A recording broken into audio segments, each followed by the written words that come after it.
and welcome to Magic by Design. If you're new to the show, allow me to fill you in on the premise. We aim to watch and review every Disney animated feature film. Each and every week, we break down a movie from the Disney canon in an attempt to discover the secrets behind the magic. This is episode 11, so this week, funnily enough, we will be talking about Disney's 11th animated feature film, The Adventures of Ichabod and Mr.Toad. But before we dive into the world of Ichabod Crane and Mr. Toad, allow me to introduce myself. I'm Ken, and I am joined, as always, by my co-host / brother Garrett. Gar, how are you? I've downloaded every episode of Murder, She Wrote. To give context, we watched one of the Murder, She Wrote TV movies last night. The Celtic Riddle. Yes, The Celtic Riddle. It was based in Ireland, even though most of it was shot in LA. Oh god, the accents were so bad. Very mixed. Comically awful Irish accents in Murder, She Wrote, The Celtic Riddle, and I laughed at them hysterically because they're terrible. Part of the fun of watching was spotting which were the fake Irish people and which were the real. Which I did a very good job of. After, I nailed it, every single one. After retrospectively, because like there was a guy from Kerry doing a Kerry accent, and it's like, if you're an American doing an Irish accent, you would never do that. He's not doing a Kerry accent. And if you are American, fair play. Yeah, if that's the accent you go for when you're going for an Irish accent, well done, you've done your research. But most people wouldn't. So it's like, no one's going to do a Kerry accent, so he's obviously Irish. Whereas like the woman whose voice veered into a different kind of Irish accent with every sentence, whether it was like a vague faith in Bigorra accent or a come here to me Dublin accent, and then your man who was from California who just like dropped the accent when he got excited. It's just like, I'm not sounding Irish anymore. I give up. It's hard. It was a mixture between Darby O'Gill and Southern California. Yeah, and then he'd get wound up and then the accent would just completely evaporate. It was very funny. Yeah, not a particularly good movie, but I'm like, I need more Angela Lansbury in my life. I need that comfort in my life, Ken, of her solving crimes. Car, as the listeners may not know, we hail from Cork. Mm-hmm. Angela Lansbury lived in Cork in the 70s. Yes. And she still has a house there, which she built in the 80s. And she has Irish, American, and British citizenship. She travels on an Irish passport. This is now the Angela Lansbury podcast. Yes, we're going to pivot. It will be eventually a Beauty and the Beast. She's a Disney legend, yeah. Yeah. It's true. As I've always said, when I'm dying, all I want is someone to get Angela Lansbury to play or sing Beauty and the Beast to me as I fade off into the eternal darkness. Though odds are she will die before me, and that's quite upsetting. Well, she is 94. Yeah, so I have to die pretty quick for this to happen. I don't blame you, because Murder, She Wrote, it's endlessly watchable and it's just really good comfort television. It's 12 seasons. I think it might be my new fall asleep to show. I'll finally replace The West Wing. Gary used to fall asleep to The West Wing at night, so he's sublimated, is that a word? Absorbed The West Wing through osmosis. I think you're looking for. Yeah, that's it. There you go. Words are hard. Words are difficult. So this film we're talking about today, I assume it's about the 2014 television show Sleepy Hollow and the Super Mario character Toad. Incorrect. I'm sorry, Gary. Oh, that would be a much more interesting film. The 2014 show, I think it was 2014. The good show. I enjoyed that show. I enjoyed that adaptation of Sleepy Hollow. I think I watched the first season and maybe half of the second season, and then I fell off of it. And I kind of regretted it because you were right, it is really good. But it's just one of those things I never got back to. 2013, for clarification. Yeah, completely bonkers. It was just a completely bonkers show that took like the myths, I can't say words, of the Headless Horseman and all that stuff and made it just ridiculous and over the top and very funny. Yeah, I like that show. If you've never watched Sleepy Hollow, it's probably streaming somewhere. It got cancelled after 4 seasons. Yeah, watch Sleepy Hollow. It's a good show. Yeah, Gar, as you said, this film is based on 2 classic short stories or novels. Well, I think Wind and the Willows is a novel and Sleepy Hollow is a short story. Yes. This is considered the final film of the package era of the 1940s. Gar, you'll be happy to hear. Oh, thank Lord. We'll talk more about the package era later. I won't complain about it now. No, we'll get derailed if you start now. This is considered the last anthology film until The Many Adventures of Winnie the Pooh in 1977. A package film I'm on board for. Many Pooh shorts is something will delight me, as opposed to many musical shorts, which will just bore me. We're about 30 years away from it, though, so. Well, that's only about 15, 20 episodes, so 4 or 5 months until I get my poo, my fix of poo. Yeah, we'll get there. Until I get to relieve my bowels and have some poo. Gar. Sorry, what we're like 5 minutes in, you're taking it to poo jokes already. Yes. Oh, bother. So, in 1938, shortly after the release of Snow White and the Seven Dwarfs, James Bordero and Campbell Grant pitched Walt Disney the idea of making a feature film of Wind in the Willows. They thought that with the anthropomorphic animal characters, it could only be done in animation. It would be easier as well than doing humans. Bordero and Grant produced a reel of concept drawings and voices done by the artists to pitch it to Walt Disney, and he was not convinced. He said, quote, "It would be awfully corny." Well, that's. Do you think part of that is because the source material is English? Yeah, maybe culturally he just didn't understand it. Yeah, because culture, these are two. It's very interesting to have these two side by side as pieces of animation, because one is based on an American source material and one is based on a British source material, and I think there's very interesting points of comparison because of that. Yeah, that did cross my mind as well. There's an interesting juxtaposition between the two. They're both essentially fairy tales or fables, but there's one is distinctly American and the other is distinctly British. If you were doing your Leaving Cert comparative text on The Adventures of Ichabod, Mr.Toad, I think it would be a very interesting one to dive into, because they're culturally very different. But they're also linked as well in some ways, because, obviously Britain settled America. So. Yeah. While Disney wasn't convinced, he did buy the rights in mid-1938. It was... I love that.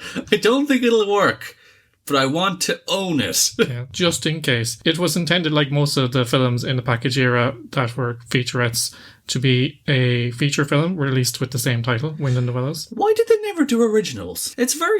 even their shorts are predominantly based on something. It's very strange how few originals they do. The Adventures of Johnny Appleseed and Casey at the Bat and Peter and the Wolf and all of these things based on something else. And then obviously all of the longer features have been based on something. It's interesting. Even Dumbo has been based... That tricked me because I thought Dumbo was an original. And it's the loosest of source material, but it's still source material. It's interesting that they never made originals back then. They really didn't. And, Hollywood was still somewhat in its infancy, but also we had writers and we had creatives that did scripts, so why couldn't they come up with something new? Well, maybe they didn't want to. Yeah, maybe they didn't want to. Maybe it's obviously easier to adapt something else. You don't have to come up with characters, you don't have to come up with stories. You can change it all you want, but you don't have to come up with it. That's much easier. Like breaking the characters and coming up with the story ideas is the hard part. Adapting it is, relatively speaking, easier. It might also be they wanted hits, so they're we will go for beloved tales. And this might be an even more cynical one. It's all right, we want to hit in England and we want to hit in America. So we'll pick an English story and we'll pick an American story and we'll cram them together and everyone will be happy. Oh, by the way, Wind in the Willows, written by a Scottish man. I shouldn't say English. Sorry, Scotland. Yeah. Yeah, but on one hand, Sleepy Hollow would be well known, but it wouldn't be what you call beloved. But if you look at Wind in the Willows in the UK, it really is one of those really classic beloved books that people give to their children generation after generation. Yeah, there was a BBC survey of the most important British texts, and I think it was 17th. So it's very highly thought. But even Sleepy Hollow was considered one of the original pieces of American fiction, so yeah, or at least one of the original ones that have endured. So it's not like it's some obscure, or it's not like Bongo, Wind in the Willows had quite a long route to the screen. After some delays and rewrites, the film went into production in 1941 as Bambi was nearing completion, so a lot of the animators were freed up to start working on Wind in the Willows. The Disney animator strike ended in October 1941, and the Bank of America agreed to a loan to bail out the studio to the tune of $3.5 million at the time, which was a lot of money, on the condition that they only produce shorts and films that were already in production. So this actually gives further context to the package era. So yeah, it's just all right, churn it out, baby. Only stuff that makes money, nothing else. Yeah.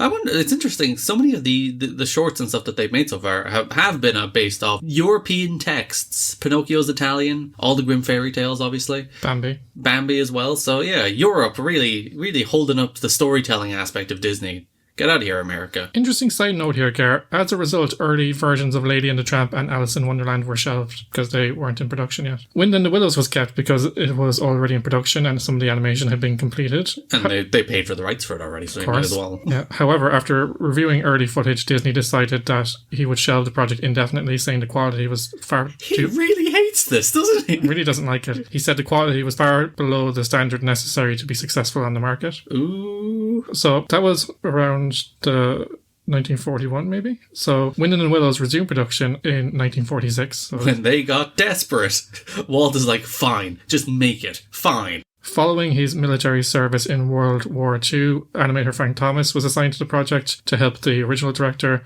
and produce additional scenes and sequences. And under Wald's strict orders, the film was shortened down to a length of 25 minutes. We'll talk about this in a while. I think this was for the better. Yeah, it's a nice, brisk, breezy story. And if you were to extend it, it would have become a bit of a Dumbo if you were to extend it to 65 minutes by itself. The drama didn't end there, Gar, because the project was shelved again following layoffs in August 1946. God, this poor film.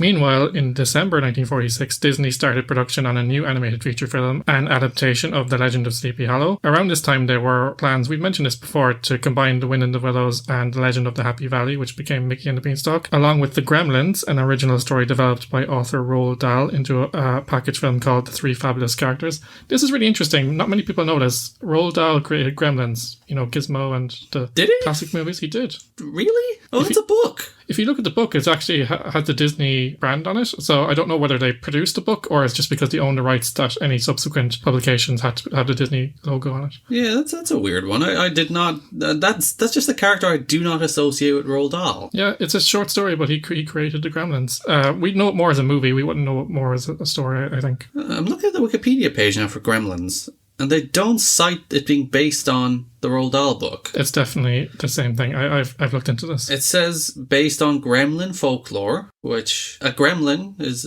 because Gremlins existed before Roald Dahl. It was popularized by Roald Dahl, but the Gremlins film is not based on the Roald Dahl book. So there you go. Yeah, I think there's DNA there, though, from what I read.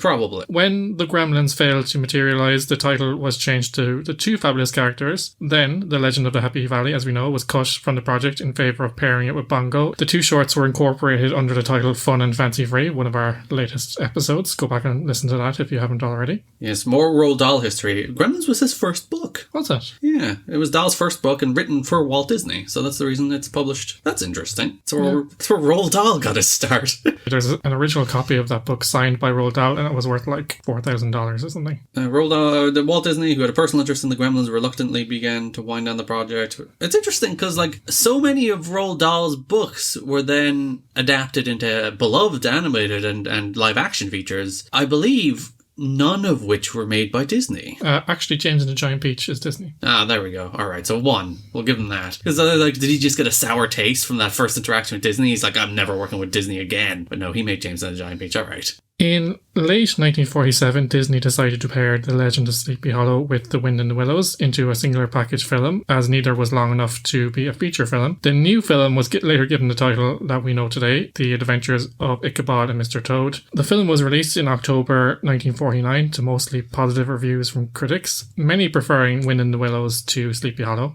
but both... They're correct. But both, in fairness, from what I read, they liked both and they thought it was a marked improvement on recent films, but they much preferred the first segment. Yeah, they're right. Not that I don't dislike the Sleepy Hollow segment of this film, and we'll get into it. I think it's pretty good, but I think the Wind in the Willows segment is much better. It's much funnier. In recent years, since 1955, I think, these films have been released separately, so they haven't really been promoted together, except for this film, of course. Yes, except in this specific instance of post-war desperation. The Adventures of Ichabod and Mr. Toad made a little over $1.6 million during its run. That's $17 million in 2020. It was less successful than the other package films of the era, but I would say more critically well received, and for me, more well received. It's better. It's just better. It's certainly better than Melody Time. It's certainly better than The Three Caballeros. It's better than Make Mine Music. It's probably better than Fun and Fancy Free. I think on the whole I enjoyed these two segments more than the two segments in Fun and Fancy Free. And it's what am I missing? Which one? Saludos Amigos. It's probably better than that too. So is it my favourite of the package films? Probably is my answer to that question. So let's jump into the film here, Gar. As the film's animated segments are based on literary works, we start with a library sequence. So we go in through the library window and the book opens for The Wind in the Willows. Again, Ken taking the L on being like, they didn't do anything to frame these films. It's like they did I didn't something. say all of them, Gar. I just said some of them were a bit flimsy, that's all. But like they, in fairness, they did something to frame all of these films. Even Melody Time, which they did the same thing they did in Fun and Fancy Free. But yeah, here it's just like, we're going to a library and we're going to tell two stories from the library. There you go. Framing device. This segment is introduced and narrated by Basil Rathbone. He's a famous English actor who... Basil Rathbone. Very, very English old-timey name. It really is. He famously played Sherlock Holmes in a series of movies in the late 30s and 40s. The segment is based on The Wind and the Willows, 1908, by famous Scotsman Kenneth Grahame, as I said. Kenneth was a lot more popular name back in the 1900s. There's so many Kenneths around these films. You get very excited because obviously all these films open with the credits, which is something that could never happen in 2020 unless it's a Bond film. But even then it doesn't open with the credits. They usually have a cold open of some sort, or a hot open, I suppose, of some sort, and then open on the credits. But yeah, Kenneth, all over the place. Yeah, everywhere. We're all over history. Except in modern history. Like, I'm thinking of famous Kenneths at the moment. There's Kenneth Branagh, but he's ancient. What other famous Kenneths are there? Ken Barlow. He's a fake person, but he's on Coronation. There you go. Fictional characters count. Ken... Yeah, there's not that many Kens these days. Where are the Kens gone? But that's a phenomenon, isn't it? Like, some names go what they call officially extinct when they haven't been in the top... I don't know, like top 50 or something for a certain length of time or something like that. You've gone extinct, Ken. Yeah. Whereas Garrett was never a popular name. Do I exist? Except Garth. Am I real? Spelt with an or and th, which is an abomination to the English language and my sensibilities. You should change your name to assimilate into culture. Never. There was a group, DM group, where someone invited all of the Garretts into a mass Twitter group.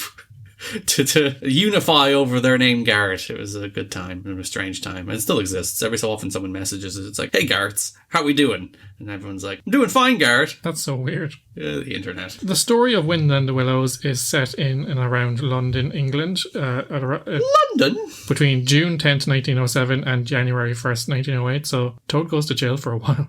yeah, he's there until Christmas. The protagonist, J. Thaddeus Toad Esquire, is introduced as an incurable adventurer who never counted the cost. Yeah, and he's clever but absolutely crazy, or something to that extent. That was a great line. I can't remember the exact line. I should have written it down because it was a really, really good line. Yeah, it's like, that's a perfect description of me. Although he is the wealthy owner of the Toad Hall estate, Toad's many adventures and positive mania for fads have brought him to the brink of bankruptcy. It's like, I want a car.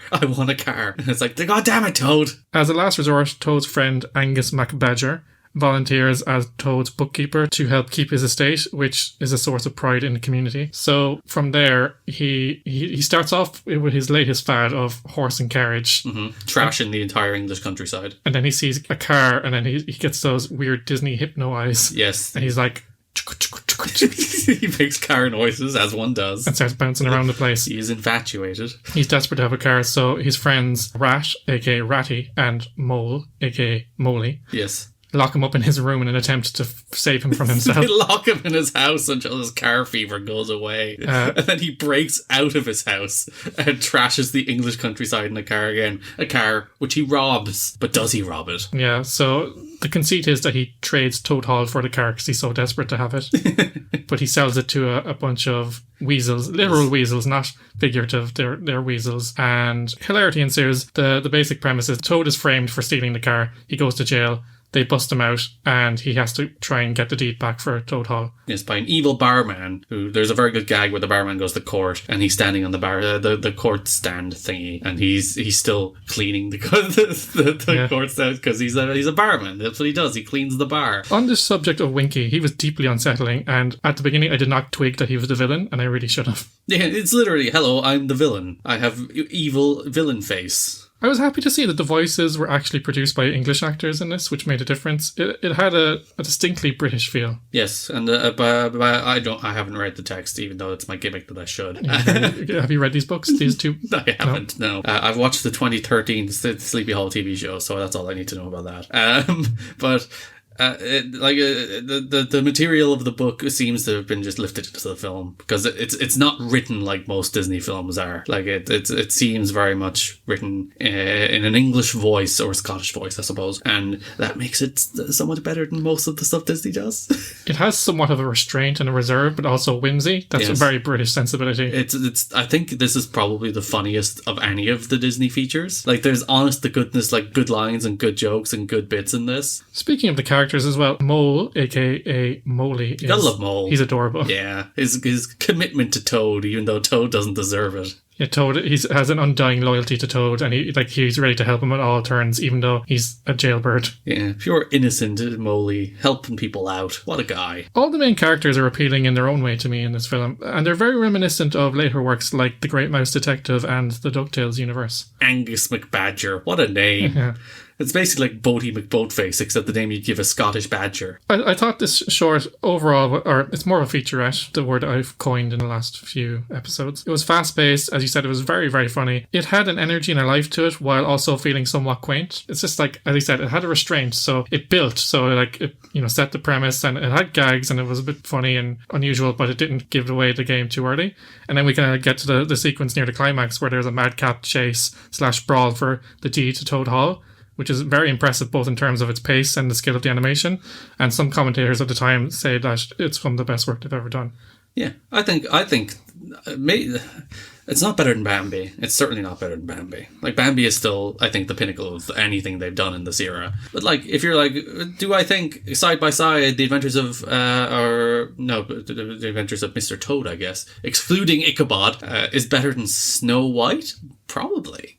Yeah. It's certainly funnier and better animated. The animation is, and there's very little shortcuts taken here, as we've seen in the other package films. So it's a solid piece overall. And the one thing I wanted to say as well, we touched on it earlier, the 25-minute length is perfect. There's no filler, no visible shortcuts, as I just said. But I do think it would have suffered as a feature. It was a very compact, concise story, good gags, good action, especially towards the end, and it got out. I will say, you say there's no shortcuts, but one of the shortcomings of the animation in this piece, which I didn't bump on in any of the other ones, so I'm led to think it's them struggling with a different accent, is the lip syncing. Oh yeah, that's a good call. Yeah, the lip syncing is kind of off, kind of weird, and what I would put it down to is Americans trying to lip sync a different accent that they don't quite get, and it doesn't quite feel right. Like, there's sometimes it's nearly there, but there's other times where like he's saying stuff and his lips aren't moving at all. Yeah, it's just completely off. So yeah, maybe it is as simple as English and Scottish accents are alien to American animators, so maybe they struggled with doing that. So that is the one I would bump on. This, of course, has a single takeaway from it, Ken, that wealthy people cannot be trusted. They have too much money and too much free time, so they can do what they want when they want with no consequences. So basically, the central thesis of The Wind in the Willows is eat the rich. Nobody should be a billionaire. No.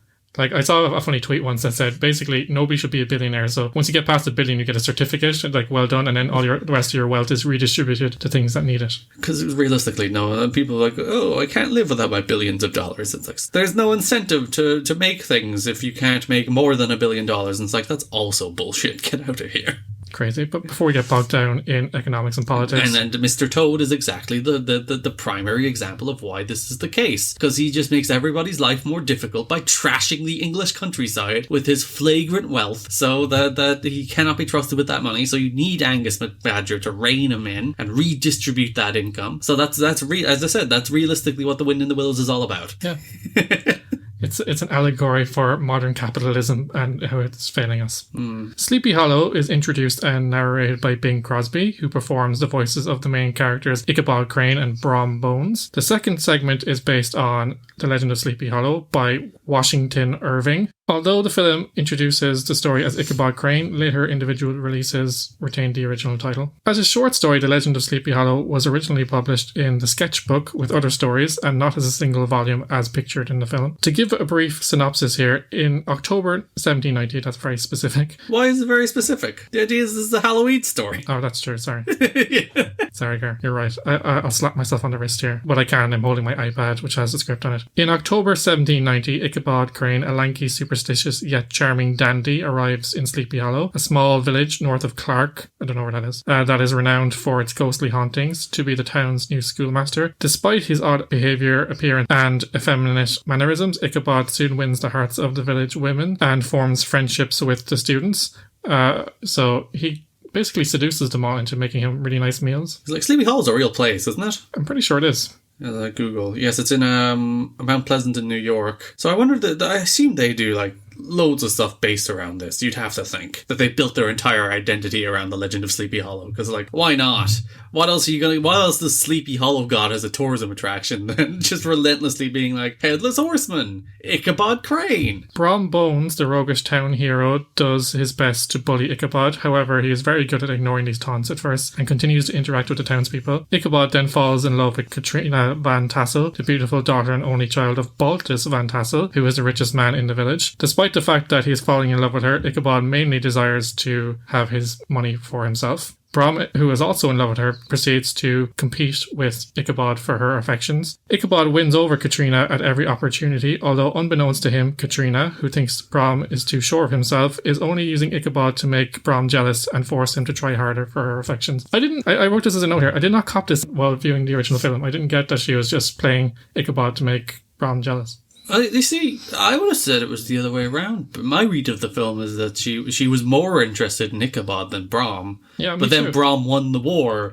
by scaring the shit out of Ichabod and making him flee the town forever. One note before we move on here, Katrina has no spoken dialogue in this piece. Well, nobody does it. They do the old narration gimmick. Yeah, but Ichabod and Brom have some kind of voice where she doesn't, so... She just winks and teases and makes faces at everybody and then goes, oh! While the narrator fills in the gaps for the other two. Yeah, she has some agency because she's, obviously playing these men against each other. She's manipulating these men fantastically. She is a horrific tease. These poor men are just like... and everyone in the entire town is like, I'm in love with you instantly! And they like bow down over her. It's like, please cross over my jacket, take my food. I am a big strong man. Katrina is somewhat independent, but again, I would like to see her have some kind of voice or maybe even sing a song to introduce herself. Oh yeah, classic. Maybe she should sing a song about how she wants more in her life. Part of this world. To be honest, I was not looking forward to this segment going into the film. Why? I've never liked the visual style of the main character, but it really made sense when Why do you not like the visual piece. style of Ichabod Crane? I don't know, it kind of creeps me out for some reason. I think he's supposed to. Yeah, he's supposed to be a little weird and off-kilter. And well, you see, in the same way that Wind in the Willows is about how rich people can't be trusted, this is about how Americans fear intellectualism. Wow. Because this wise teacher man, Ichabod Crane, walks into town and immediately everybody in town is like, who are you? Why are you intelligent? We fear you. And big, strong, muscly man must try and bully you out of town. It's like, that really is a meta commentary on Americans' fear of intelligence and fact and science, which is playing out in a pretty horrifying fashion. Yeah, I was about to say, as the way they're rejecting it in favour of the word of one man. Yes. Who's a legendary bully. Yeah, so this hit home watching poor Ichabod Crane and his teaching and his intelligence and his reading, God forbid, be bullied and thrown around Sleepy Hollow, and people are like, what are you doing? Why aren't you just a big dumb lughead who drinks beer and hangs around outside the bar? Another thing that struck me is that the tone was lighter than I was expecting. The Headless Horseman aspect is only introduced towards the end of the story. Most of the story is essentially a love triangle and somewhat comedic in nature. The Headless Horseman sequence, when it comes, it really is quite scary. I really loved the design, and I can imagine kids at the time were cowering in their parents' sleeve while in the theatre. Yeah, they don't hold back. It's not like, we need to make him a little more approachable. It's like, nope, he's a fiery pumpkin. Giant sword? What did he have? Yeah, it's a sword, I think. Yeah, so he's trying to chop people's heads off. He's literally, like, the last 5 minutes of this film are Ichabod fleeing terrified from this horseman. Though they actually do a lovely little sequence where, like, he hears the clip-clopping of the horse, but it's actually some reeds banging off a log, and, like, until then he turns around and the horseman is actually there. Yeah, and he's laughing at himself for being so scared. So, like they do a nice little sequence where the idea is that he's afraid of the superstition, so that he goes running terrified out of the house, but then the actual horseman shows up and then he flees the town forever. I find myself rooting for Ichabod, even though I think he's supposed to be a sympathetic character, but then he's also like a schemer and deeply manipulative. So, and then Brom Bones is a jerk, so who am I rooting for? What's he manipulating? Like the women of the town, and he's tricking Katrina into... He just wants some food. He's just playing the game, Ken. When the women are like, I will give you food in exchange for better grades for my child. Ichabod, of course, will be like, yeah, I'll take the food. True. Who needs integrity? This is again a distinctly American story. Legitimately, like if you look at these stories side by side, where this is a story about people scheming and people, you know, being big, rough, tumble men, and where intellectualism is discouraged. And then you look at Wind in the Willows, which is more about how everyone is a kind of a fool. Everyone is a little stupid. Even like the Toad. Toad everyone's is a bit selfish. Yeah, Toad is not in any way like badly intentioned. You know, he's just stupid. So it's like farcical. The British story leans more into farce, where the American story leans more into, I don't know, manipulative plot. Which is, I think that's an interesting side by side. Like, these stories were written approximately 100 years apart, weren't they? Wind in the Willows early 1900s and Sleepy Hollow early 1800s, I think, wasn't it? Yeah, I think so. Give or take. So yeah, it's interesting to see the cultural times of America versus the cultural times of the UK and Scotland in particular, and how they reflect these characters and how they actually tell stories. And I think some of that prevails into today, where like British humor is still drier, it's more cutting, it's more self-deprecating, and American humor is more broad, it's more slapstick. So it's like Homer Simpson versus, as I tried to think of, Basil Fawlty, you know? Yeah. Compare those two characters, one distinctly selfish, one distinctly farcical. And you see that reflected in the culture of America, because they embrace British comedians and British writers to come over, like do stuff like Veep and things like that, because they don't have it in them to create that kind of content, and they almost revere it. Like, I remember listening to a podcast with Conan O'Brien, and he was talking to he's one of the Monty Pythons that's not John Cleese. His name is escaping me, even though I only saw it the other day.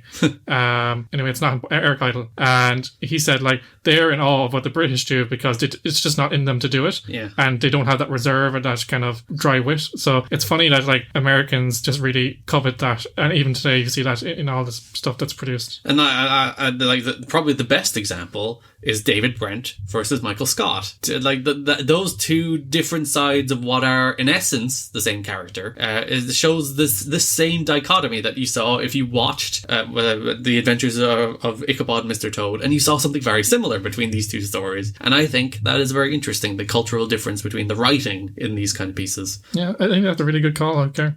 In hindsight, I think the lighter tone of the earlier part makes the story all the more effective because the sudden change in mood and tone is palpable. So it kind of lowers you into a false sense of security. It's like, okay, I thought this was a bit of a horror. Where's the horror aspect? I was the same. It's like, where's all the horror stuff? This is a love story. I'm not here for love. So as soon as he goes into the forest and the trees close behind him, there's a really sweeping change of mood and tone. And I think that's really effective. So the whole conceit of the piece being kind of a love triangle and being quite flighty and light is to kind of really pull you in for that closing sequence. I reckon they do end it on a Sopranos style open ending. So is Ichabod Crane dead, or did he just flee town? I was leaning towards fleeing based on his previous character. I'm going to go for dead just because it's funnier. Okay. The horseman killed him, decapitated him. He seems like a bit of a wheeler dealer, so I think he's always gonna be okay in the end. Yeah. So all right. So is Brom Bones secretly the Headless Horseman? Because conveniently, well, he's the only one that knew about it, and he brought it up. Yeah, nobody talks about it until then. He brought it up, and then the Headless Horseman went after his rival and his rival alone. So Brom Bones clearly has some control over this horseman. And if you rearrange the letters of Brom Bones, you get Headless Horseman. Wow! A couple more bits I wanted to mention on this. The chase sequence is chilling and thrilling. Again, the pace is manic, and the sense of urgency creates a really pleasant, unsettling feeling. I know that's a bit of an oxymoron, but again, I really have to praise the animation here because, like the end of The Wind in the Willows, the pace is very quick and there's a lot of really interesting gags there. And, you know, I really got a sense of tension when, you know, the premise says that he has to get across the bridge to escape the horseman and he won't be able to. And he didn't, and he died. Yeah, so like when he's trying to get to the bridge and he nearly gets there and he gets pulled back and then he eventually gets across the bridge and he thinks he's safe. I was really invested in that part. Ken wanted to see Ichabod. Even though Ken doesn't understand why he likes Ichabod Crane, he wants to see him live. Yeah, poor guy. He's all gangly. You just feel sorry for him. It's because you love the 2013 TV show so much, in which the character of Ichabod is very funny. Indeed. One last note here. Katrina, I wrote down here in my notes, Katrina equals Cinderella. They're literally identical. Yeah. Oh, Katrina's in the Sleepy Hollow TV show as well. Yeah. Remember that, Katrina? There you go. I don't think there's a Brom Bones equivalent in the TV show. But yeah. For me, the character of Katrina is very reminiscent of what became Cinderella in the next movie. So I think there's some DNA there. The second she shows up, she's very Disney princess. Like, it's like, oh yeah, there's your animated style kicking in. Because like Wind in the Willows doesn't feel as much classically Disney. You know, it feels a little different. Whereas when Katrina is like, oh, that's as classic Disney as you get. That's like, we used one of our stock animation princess animations for this. There she is. Just plop her in there. Gar, as we know, Nicole always goes into the music of the film, so we won't dwell on it too much. There were songs in this film? Good note, Gar. Decca Records released and issued an album called Ichabod, The Legend of Sleepy Hollow, featuring Bing Crosby in 1949 to tie in with the release of the film. That's one interesting note. For me, the songs were pleasant, but not particularly memorable, as was the score. I think this is much like the other films of the package era in that it's functional, but you don't get the same sense of effort and care that you do with the likes of maybe Bambi, for example. But these weren't musical. Neither of them were. No. Like, the songs were never sent to that. Like, the only song I actually remember was Brom Bones doing the not even a song. It was more like a poem than anything else on the Headless Horseman, when he was telling the story of the Headless Horseman. Yeah. That's the only active piece of music I remember this. And I wouldn't even, like, actively describe it as a piece of music. It was like a piece of spoken word more than anything else. So good luck, Nicole. Also, my last thoughts on the music here. I thought the music of Sleepy Hollow, especially towards the end, jarred with the horror theme of the closing sequence. So it's like a really kind of almost grim ending, but then all of a sudden it's like la la la la la. Yeah. So the Lord will care for me.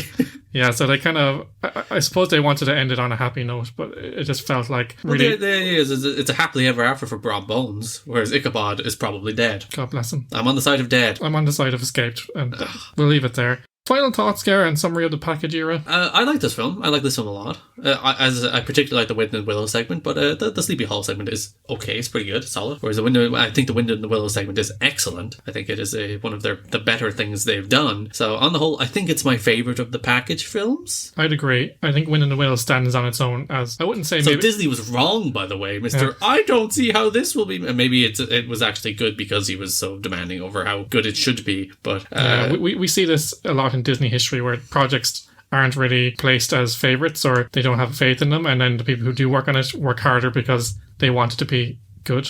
Yeah, so I think it's my favourite.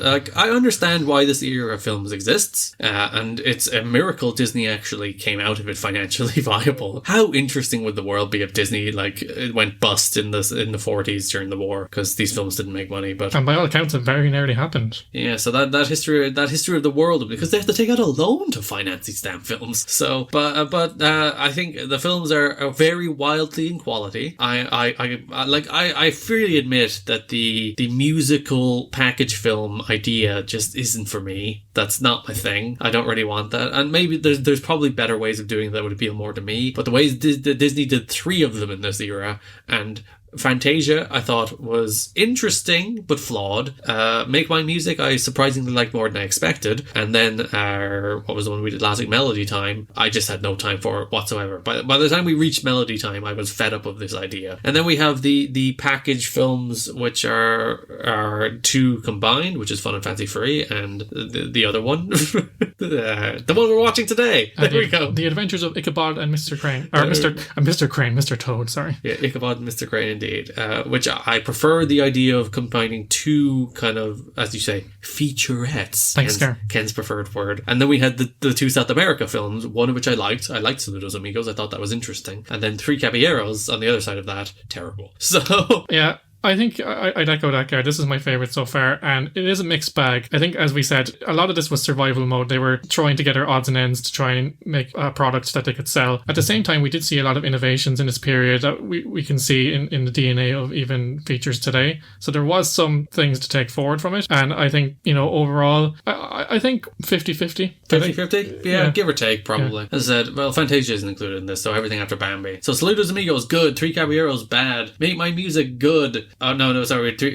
Make My Music, good. Fun and Fancy Free, pretty good. Melody Time, bad. And then back to good for Ichabod and Toad. So, yeah. So, literally... It's every second film. Every second film. So, if you're going through this package era, watch every second film is the message we have here. Quickly going back to this film, Garrett, in terms of the legacy, we're about to enter Disney's first Renaissance period, and we'll talk about this as we come to it. But much like Oliver and Company, in 1988. For me, The Adventures of Ichabod and Mr. Toad acts as somewhat of a prelude to the period of financial and critical success that was to come. It was a marked improvement in terms of story, animation, character design to the previous films of this era, and I think it was a sign of things to come, that the bounce back was starting to happen. And you see the same thing in 2008, because like you had the same thing with The Princess and the Frog, which was like, oh, they're back to this is what Disney do after that era of the late 90s and early 2000s where they had more misses than hits. Though I also like Bolt, which I think came directly before Princess and the Frog 2008, which I enjoyed. But yeah, that was the same thing, where then they hit into Frozen and Big Hero 6 and all the big hits they've had since then, and Wreck-It Ralph and all that fun stuff. So yeah, there's like this little moment before they take off again, where you see their creative juices get going again, and then they finally find their form again. It's happened 3 times in Disney history now, maybe more while we go through this. The tentpole films are this, Oliver and Company, and Princess and the Frog. And I think it's really interesting because each of them aren't perfect, but it was a sign of the return to form that brought them to success in the first place. Yeah, because I don't actually like when I watch a movie, I like it more when I rewatch it. But when I originally watched The Princess and the Frog, didn't particularly care for it. It's fine. Whereas Tangled is the film I would be like, that's the comeback. That's Disney. Look at those songs. Look at the story. Disney all over. But there's always the point where you can solidify the comeback and say they're definitely back. But if you go back a film, there's nearly always a film that you say the signs are there. So yeah, this is it. It's the Oliver and Company to Beauty and the Beast. It's the Princess and the Frog to Tangled, and there's the Wind in the Willows to the Cinderella. Actually, Oliver and Company preceded The Little Mermaid, but yeah. Well, Beauty and the Beast was 91, wasn't it?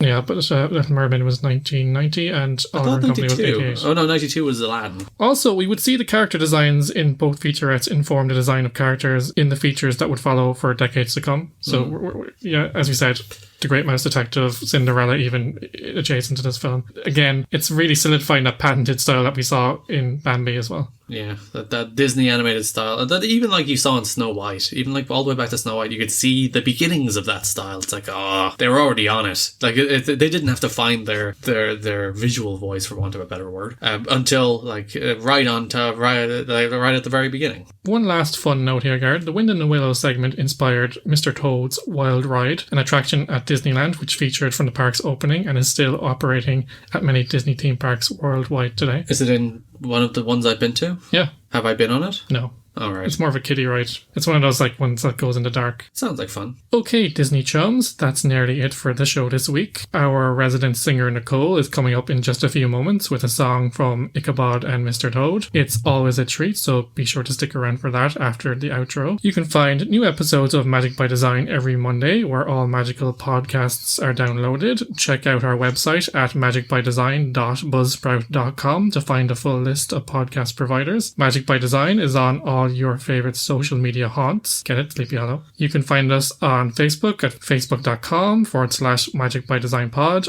on Twitter at magicdesignpod, and on the Insta at magicbydesignpod. If you like the show and want to help us out, please do consider giving us a positive review on your podcast platform of choice. Share the podcast on your socials or recommend to a fellow Disney addict. Each one will help us. We really would appreciate your support in helping the pod take off, much like Mr. Toad when he discovers a new fad. We do have podcast mania. We have the Kais. Our eyes are red and glowing and circular. Swirly. And we're like, podcasts. We will be back next week at the same time, same place, with Disney's 12th animated feature, Cinderella. A real film! Woo! But until then, stay safe and remember, never trade your palatial estate for a motor car. It only ever leads to trouble. You'll go in jail. Now, I promised a treat, and here it is, because Nicole is here to sing us out with Katrina from The Adventures of Ichabod and Mr. Toad. And as an added bonus, she's gone to the trouble of unearthing some fun facts about the music of the film. Over to you, Nicole. Hi there, Disney lovers. It's me, Nicole, your musical correspondent, coming to you live from my bedroom. This week we're taking a look at The Adventures of Ichabod and Mr. Toad. The last of the package movies, for now. When released to video back in the day, each segment was released separately. New intro music was made for The Wind in the Willows, which meant it was partly cut. Apparently, the filmmakers also researched the music of the colonial period to ensure the film's historical accuracy. Interestingly, the well-known New Year's Eve song Auld Lang Syne is sung at the end of Mr. Toad's story. Bing Crosby recorded 3 songs for the Legend of Sleepy Hollow segment of the movie. A great move by Disney, as Bing worked on radio with choral group The Rhythmaires and would have been well known at the time. The song we're concentrating on this week is Katrina, sung by Bing Crosby during the Legend of Sleepy Hollow segment. The air of the song can be heard throughout the segment when Katrina appears, like a leitmotif. Those not familiar with what a leitmotif is, it's basically the music you associate with a character, place, or idea. So here's my version of Katrina, and we can all breathe a sigh of relief as I've managed to source a backing track. No more piano playing for Nicole. Woo!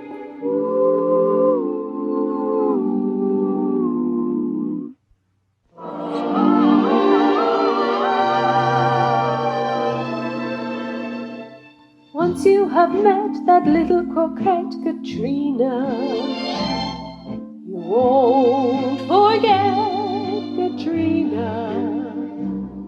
But nobody yet has ever upset Katrina. That cute coquette Katrina. You could do more with Margaret or Alina, or Anne or Angelina. But Katrina will kiss and run to her romance's fun, with always another one to stand. And yet when you've met that little coquette Katrina,